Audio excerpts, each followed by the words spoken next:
Non-conference schedule is really tough. I knew it was going to be hard going in.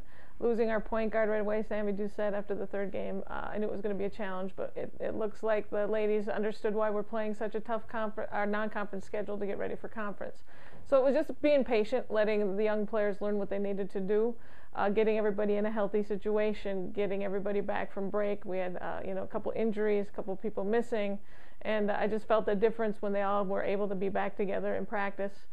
Just things were clicking a little bit better. So in the conference, I feel like we've done very well. Started out, had a tough weekend, but recovered from that, and I think right now we're on a roll.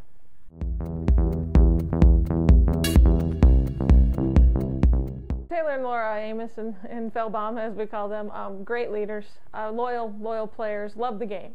You know, it gets tough. Basketball's a long season, and we know it's tough on the students, and with our sport, that's just what we expect.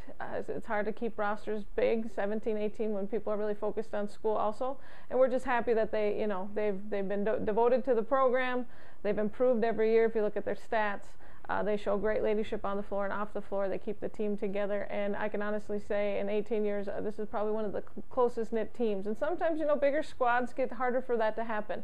And so, we've experimented with both, big squads, small squads, and 13 players is not necessarily small, but it's certainly better, easier to get to know each other a little bit.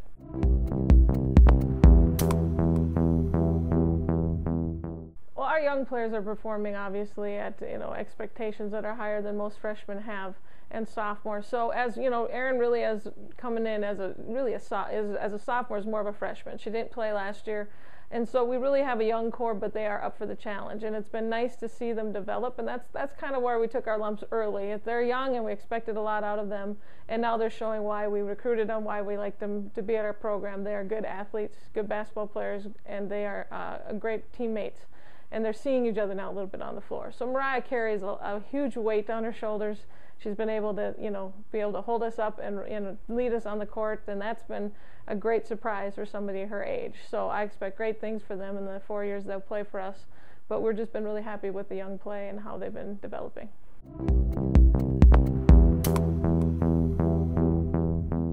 It's just about confidence, I do believe. We're gaining some confidence at home. I mean, we kind of went through the opposite thing. We won more on the road in the past than we did at home. So I'm happy that they can perform in front of their families with not too much pressure. I do think it's just more about just how they are trying to figure it out when it comes to the travel and getting off the bus, and just, that's young players trying to figure out what that means, what that looks like, what that feels like. And I think now that we've gone on the road quite a bit, we're prepared for it a little bit more now. So I expect us to be able to get off the bus and perform how we are at home. I don't expect a big swing. The biggest thing with young players is consistency, and that's what we're looking for. Coaches, staff, expecting that in practice, and expecting it in the rest of our conference games.